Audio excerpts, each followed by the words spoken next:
は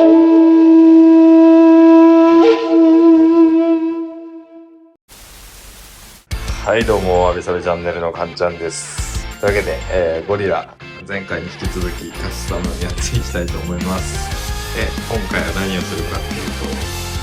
じゃん、ダウンチューブです。なんでダウンチューブつけるかっていうと、エンジンをいじってパワーアップしていくとおのずと振動が増えると思うんですけど、これは本気なんですけど 88cc の時にダウンチューブつけてない時期があったんですけど、エンジンマウントの部分にクラップが入って溶接してもらったんですけど、で、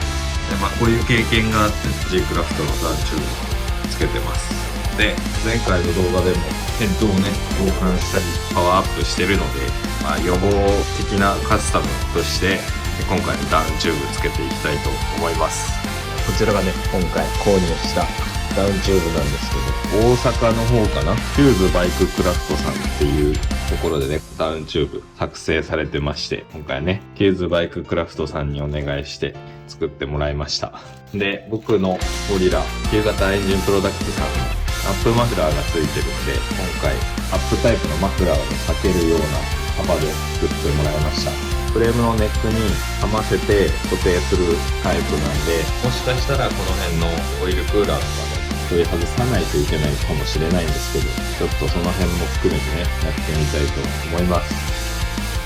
はい、というわけでね、サクッとダウンチューブ装着してきました。見ていただきたいんですけど、僕のこのゴリラステップ位置をね、13ミリぐらいの殻を入れてね、下に下げてるんですけど、13ミリ下げた分ね、ダウンチューブの位置自体も13ミリ下がってます。で、ちょっと取り付けられるかどうか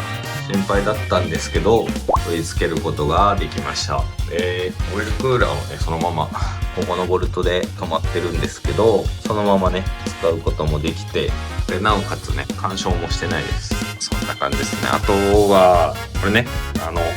ハイウェイペグってやつ、完全に飾りなんですけど、うちに余ってたんでつけてみました。そもそもねハイウェイ乗れないしね、ゴリラ原付だし。反対側はこんな感じです。で、ダウンチューブの取り付けに合わせて全体のバランスをもう一回見直すってことで、リアサスペンションを280から 260mm の OKD のものに交換しました。後ろが下がった分、リアフェンダーがタイヤに干渉してつかなかったので、フェンダーレス